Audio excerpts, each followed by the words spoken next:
नमस्कार,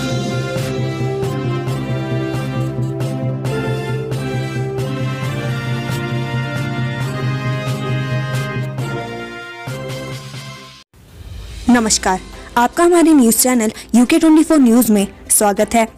आपने चुनावी अभियान को धार देने के लिए लॉन्च किया कैंपेन सॉन्ग। गाने में छाए हैं बीजेपी के प्रेमचंद अग्रवाल।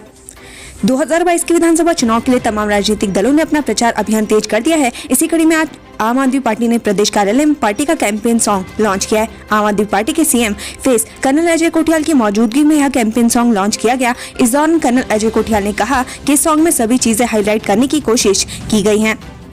प्रहलाद जोशी के सेल्फ गोल पर निशंक फ्रंट फुट पर उतरे, बोले राजनीतिक ढोंग कर रहे हैं कांग्रेसी।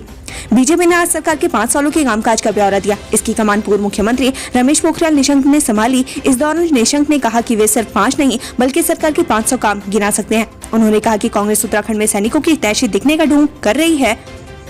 वहीं इस मौके पर निशंक ने कई नाराज उम्मीदवारों को मनाया जो नामांकन वापस लेंगे। उत्तराखंड इलेक्शन, वो पति पत्नी जो अलग अलग झंडे के तले लड़ रहे हैं चुनाव, जाने क्या है चुनावी माहौल। उत्तराखंड विधानसभा चुनाव में सियासत के अनोखे रंग देखने को मिल रहे हैं, जहां पति पत्नी ने एक दूसरे के खिलाफ चुनावी जंग छेड़ दी है। दरअसल सोमेश्वर विधानसभा सीट पर बलवंत आर्य समाजवादी पार्टी से तो उनकी पत्नी मधुबाला आर्य ने बतौर निर्दलीय प्रत्याशी चुनावी मैदान में है। खास बात यह है कि दोनों लोग दिन में अलग अलग होकर प्रचार करते हैं और रात में एक साथ मिलकर खाना खाते हैं।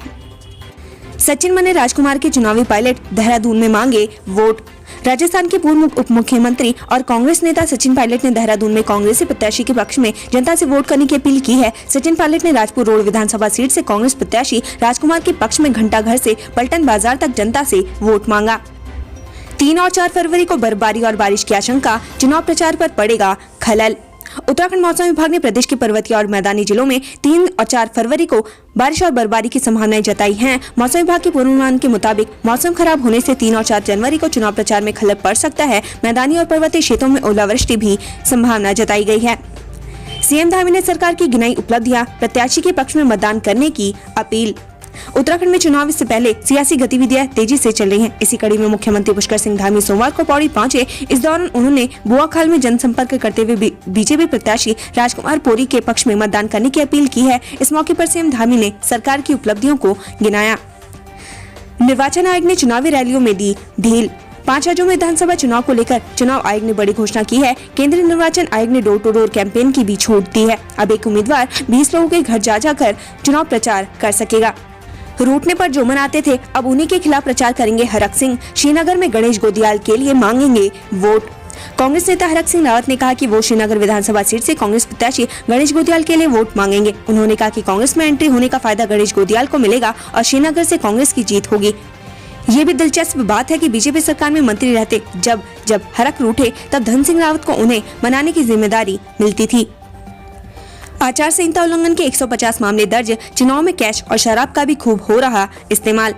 उत्तराखंड विधानसभा चुनाव 2022 में निर्वाचन आयोग लगातार कार्रवाई कर रहा है। उत्तराखंड में अभी तक आदर्श चुनाव आचार संहिता उल्लंघन के 150 मामले दर्ज किए गए हैं। वहीं 25,000 लीटर से ज्यादा की अवैध शराब और 2 करोड़ रुपए की ज्यादा की नकदी भी पकड़ी गई है। पीएम मोदी और अमित शाह की टोपी पहनने पर हरदा ने कसा तंज, कहा ब्रांडिंग कर रहे हैं तो धन्यवाद बनता है ना। पूर्व सीएम हर्षवर्धन सोशल मीडिया पर काफी एक्टिव रहते हैं। उन्होंने ताजा पोस्ट कर बीजेपी पर हमला बोला है। उन्होंने कहा कि पीएम मोदी और अमित शाह उत्तराखंडी टोपी पहनकर ब्रांडिंग कर रहे हैं तो धन्यवाद तो बनता है ना।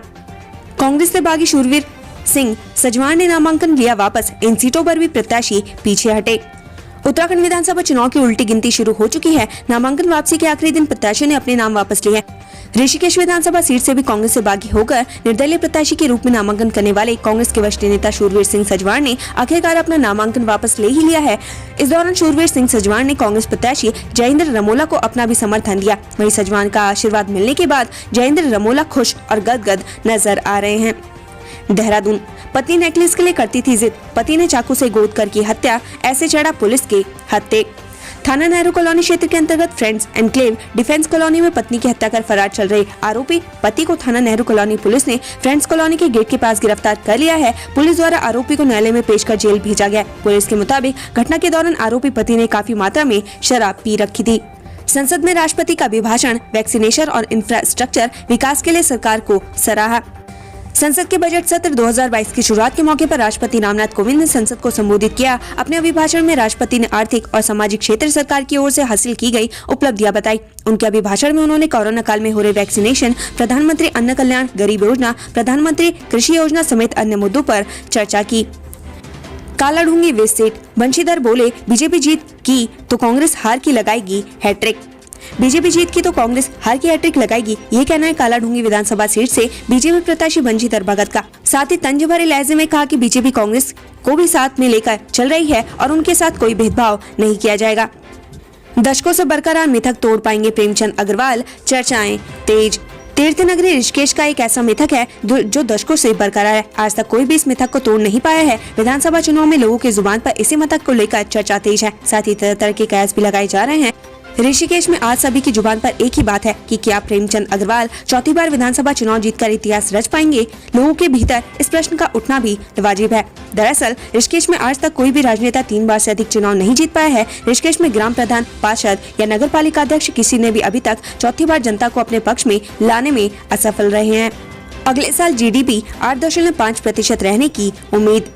वित्त मंत्री सीतारमन ने लोकसभा में 2021-22 का आर्थिक सर्वेक्षण पेश किया। लोकसभा में पेश आर्थिक सर्वेक्षण में अनुमान लगाया गया कि वित्त वर्ष 2022-23 में जीडीपी ग्रोथ 8.5% रहेगा। हरिद्वार में रोडवेज बस के ड्राइवर को गोली मारी, गंभीर हालत में हायर सेंटर रेफर। हरिद्वार में सनसनीखेज घटना हुई है। बाइक सवार 2 बदमाशों ने हरिद्वार में रोडवेज बस के ड्राइवर को गोली मारी है। इसके बाद बदमाश फरार हो गए। रोडवेज के घायल ड्राइवर को हायर सेंटर रेफर कर दिया गया है। उत्तराखंड चुनाव में डटे दिल्ली के मंत्री गौतम अप्रत्याशियों के लिए घर घर कर रहे प्रचार। दिल्ली सरकार के मंत्री राजेंद्र पाल गौतम इन दिनों उत्तराखंड विधानसभा चुनाव की तैयारियों में जुटे हुए हैं। मंत्री गौतम 70 विधानसभा सीटों में जाकर अप्रत्याशियों के लिए जनसंपर्क कर रहे हैं। सहसपुर सीट, कांग्रेस प्रत्याशी आर्येंद्र शर्मा ने रूठे कार्यकर्ताओं को मनाया, एक मंच पर जुटे। उत्तराखंड विधानसभा चुनाव में टिकट नहीं मिलने से कांग्रेस के दावेदारों में खासी नाराजगी देखने को मिल रही है। ऐसे में पार्टियों के पदाधिकारी पार्टी नेताओं को मनाने में जुट गए हैं। सहसपुर विधानसभा सीट से आर्येंद्र शर्मा का टिकट फाइनल होने के बाद कई दावेदारों में नाराजगी देखने को मिल रही थी। अब कांग्रेस प्रत्याशी आर्येंद्र शर्मा सभी नाराज कार्यकर्ताओं को एक मंच पर लाने में सफल हो गए हैं। कांग्रेस ने महंगाई बेरोजगारी के बहाने बीजेपी पर साधा निशाना, कहा उम्मीद लगाना बेकार। प्रदेश में विधानसभा चुनाव को लेकर कांग्रेस जोर शोर से जुट गई है। इसी कड़ी में कांग्रेस के राष्ट्रीय प्रवक्ता अंशुल अविजित ने अल्मोड़ा में प्रेस कॉन्फ्रेंस की। इस दौरान उन्होंने कहा कि केंद्र में बीजेपी की सरकार आने के बाद देश में महंगाई बेरोजगारी आसमान छू रही है। बेरोजगारी दर पिछले 5 साल में 6 गुना बढ़ गई है। साथ ही हल्द्वानी में चरण सिंह सापरा ने बीजेपी पर जोरदार हमला बोला। अंशुल अविजित ने कहा कि मोदी सरकार की खराब नीतियों के कारण आज यह हालत है, लेकिन सरकार इनके पीछे कोरोना महामारी का बहाना बना रही है, जबकि हालत महामारी से पहले भी खराब है। उन्होंने कहा कि भाजपा सरकार के सत्ता में आने के बाद जनता महंगाई से हलकान है। गैस सिलेंडर, दालें, खाद्यान्न, पेट्रोल, डीजल सहित दैनिक उपभोग की सभी वस्तुओं के मूल्य आसमान पहुंच गए हैं।